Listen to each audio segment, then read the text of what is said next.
Cela fait 23 ans que je vis dans certains des pays les plus pauvres du monde. Et j'ai vu et appris certaines choses. L'une de ces choses est qu'en Occident, nous avons une tendance particulière à regarder les statistiques. Des statistiques choquantes, notamment sur le taux de mortalité et la souffrance humaine. Tout cela nous dépasse. Effectivement, nous sommes complètement dépassés. Mais j'ai entendu, il y a bien des années, une histoire qui m'aide à garder les choses en perspective. Une nuit, il y eut une grosse tempête avec de grosses vagues et une multitude d'étoiles de mer s'étaient échouées sur la plage.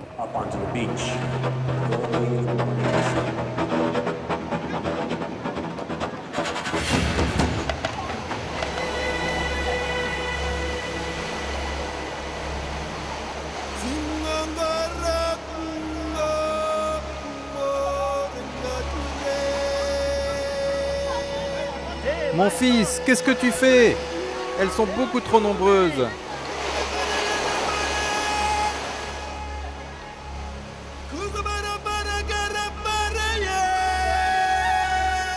Tu ne peux pas toutes les sauver. Oui, je sais, papa. Il y en a trop. Ça ne fera aucune différence.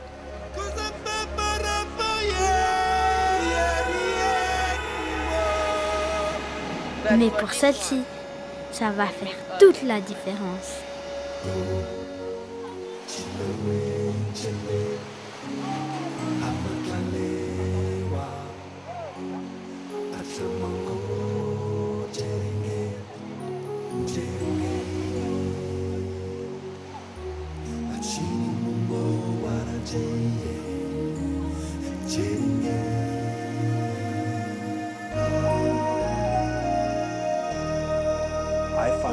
Pour ma part, je dois prendre les choses au jour le jour. Je ne peux pas tout faire. Mais aujourd'hui, que puis-je accomplir pour faire une réelle différence dans la vie de quelqu'un d'autre?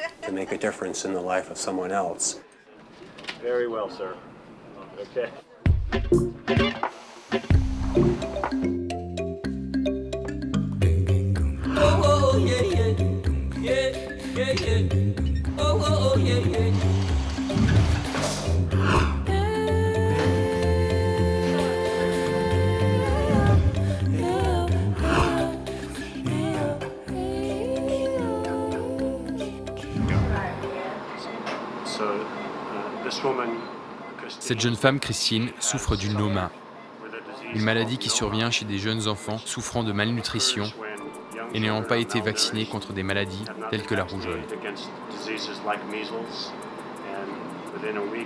En l'espace d'une semaine environ, l'infection, qui est pourtant traitable à ce stade avec des comprimés de pénicilline et des soins médicaux, commence alors à ronger leur visage.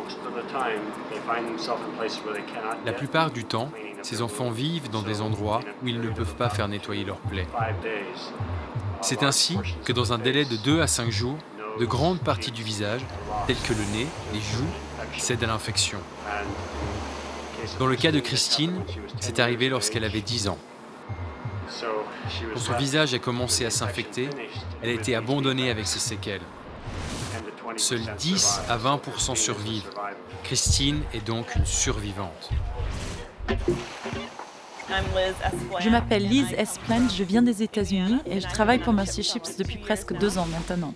J'ai toujours voulu faire des missions médicales. J'ai eu l'occasion de me renseigner sur différentes organisations et j'ai découvert Mercy Ships. J'ai eu un vrai coup de foudre. Je suis retournée chez moi et j'ai décidé de quitter mon travail pour aider des personnes qui n'auraient jamais pu s'offrir des soins médicaux et chirurgicaux. C'est plus gratifiant pour moi que ce que l'argent pourrait m'apporter.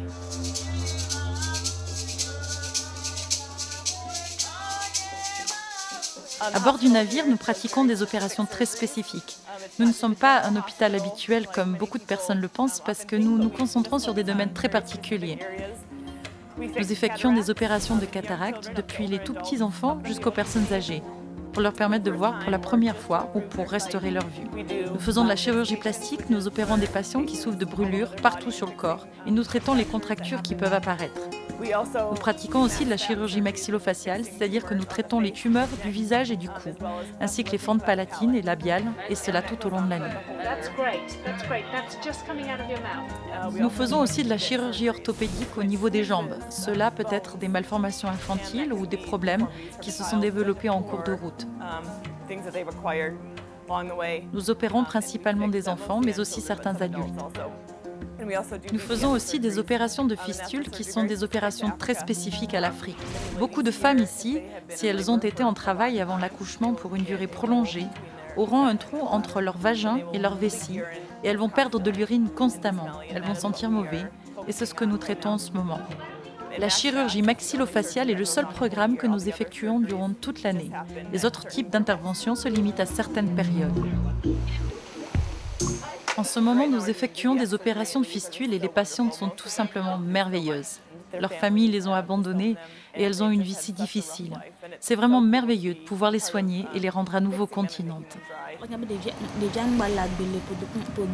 Pendant 3 jours, j'ai vraiment eu des douleurs et c'est après que le médecin avait constaté que si on ne m'opérait pas, j'allais perdre ma vie parce que le bébé était déjà mort dans mon ventre.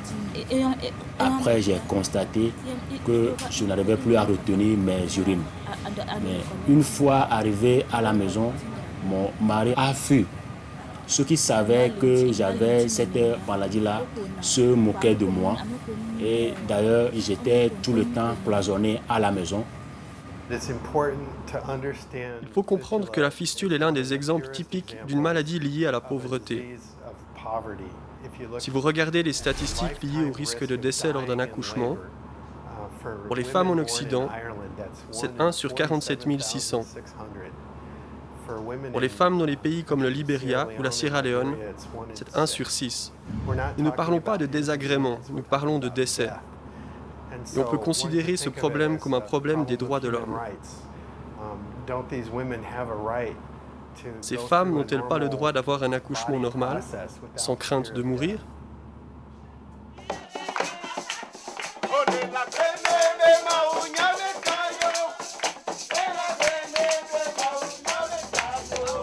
Nous devons faire tout notre possible pour construire plus de cliniques, faire une bonne prévention, mais aussi de la formation, tellement importante dans ce domaine.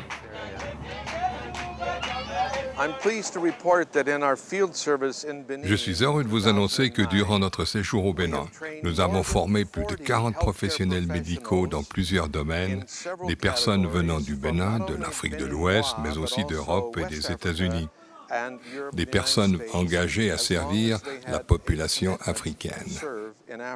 À l'avenir, le nombre d'opérations que nous effectuerons diminuera un peu car notre but est de former toujours plus de chirurgiens locaux. Nous les accueillons à bord pour les aider à se perfectionner, non seulement des chirurgiens mais aussi des infirmières, des techniciens de laboratoire, l'équipe médicale tout entière. Nous verrons beaucoup plus de démunis être aidés grâce à nos formations. Après qu'on ait retiré le cathéter et que les patientes soient redevenues continentes, elles participent à ce qu'on appelle la cérémonie de la robe. Nous leur faisons faire une robe sur mesure, nous les maquillons, nous les faisons se sentir vraiment spéciales et jolies, comme si elles avaient un nouveau départ. Elles commencent une nouvelle vie, maintenant qu'elles ne sont plus incontinentes.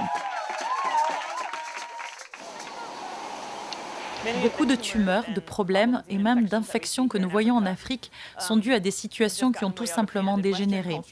En Occident, on aurait pris des antibiotiques ou reçu des injections, voire été opéré quand la tumeur était encore toute petite. Cela aurait été une intervention banale.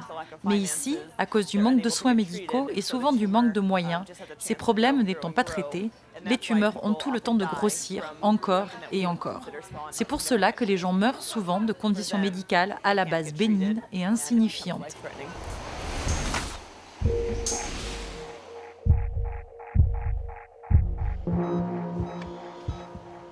Kokou est un patient maxillofacial que nous avons à bord en ce moment. Il est arrivé avec une grande tumeur et le docteur Léo vient de l'opérer il y a quelques jours.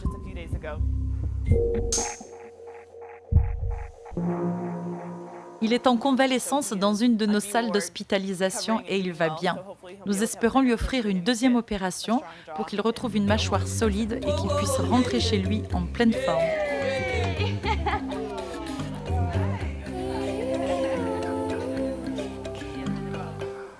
Comment ça va? Bien? Puis-je regarder l'intérieur de votre bouche? Ouvrez. L'intérieur est totalement guéri. Ça pend encore un peu, c'est de la peau en trop, mais la tumeur a été enlevée. Vous pouvez manger et boire doucement, car vous n'avez plus de dents. Lorsque vous reviendrez l'année prochaine, nous prélèverons de l'os de votre hanche. Et nous en mettrons autour de cette plaque en métal, parce que vous en avez une jusqu'ici. Fantastique. Je vous souhaite un bel avenir.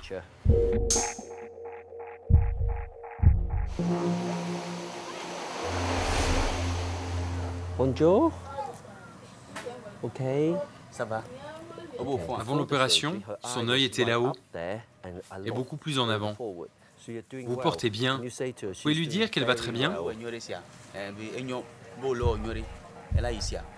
Super.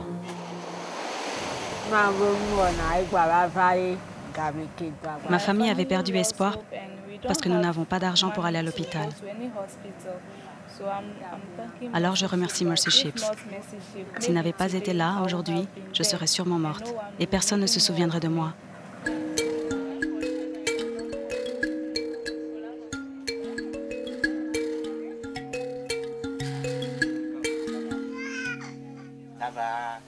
Parfois, nous avons des patients qui viennent se faire opérer, mais ils ont encore besoin d'autres interventions par la suite. Par exemple, une femme qui s'appelle Afi est venue à bord. Elle avait une tumeur énorme. Dans son cas, elle était tellement immense que nous n'avons pas pu l'enlever entièrement en une seule fois.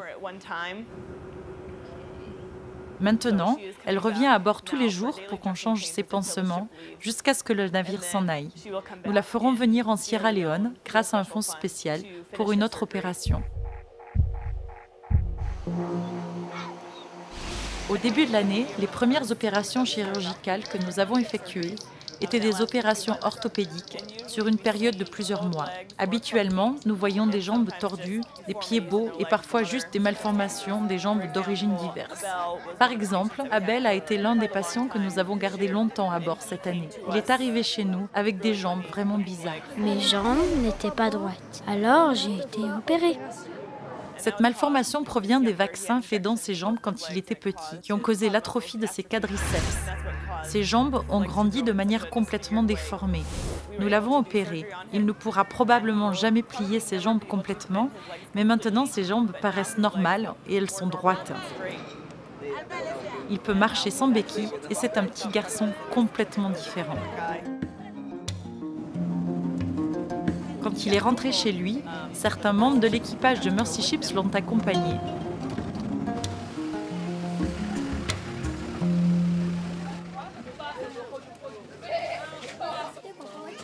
Il se cachait derrière son nouvel appareil photo.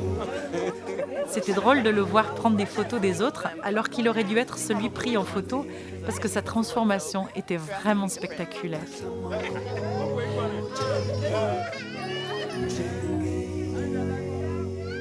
Je n'ai rien à vous donner pour vous remercier. Mais je suis tellement contente.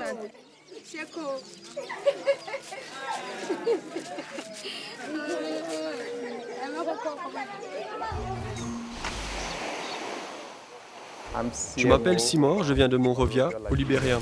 J'ai commencé à travailler avec Mercy Ships comme traducteur.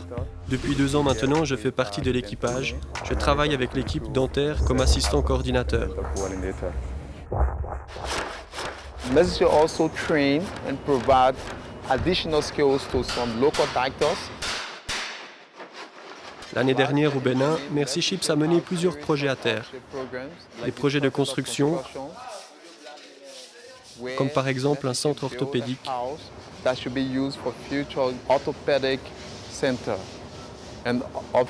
et aussi une école d'agriculture.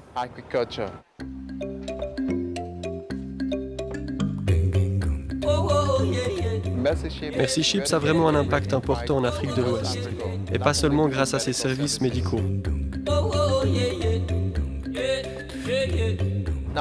Mercy Ships propose de nombreux autres programmes à terre, comme les admissions, la physiothérapie, le centre d'hospitalisation, les soins palliatifs et la clinique dentaire.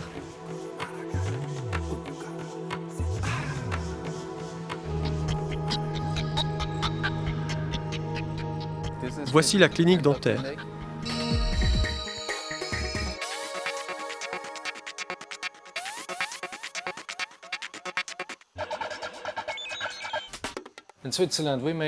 En Suisse, nous pratiquons la dentisterie esthétique. Ici, nous faisons surtout des extractions de dents pour lutter contre les infections.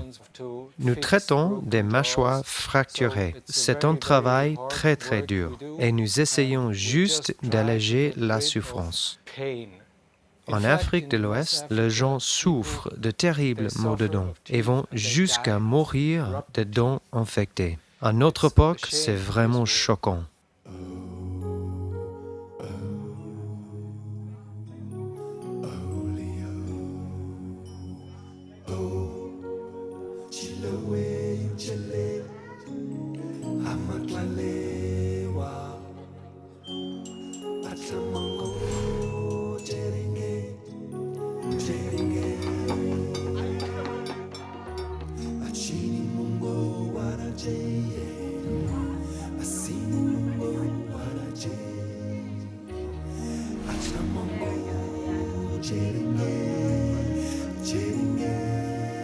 Merci à tous ceux qui font partie de la grande équipe de Mercy Ships.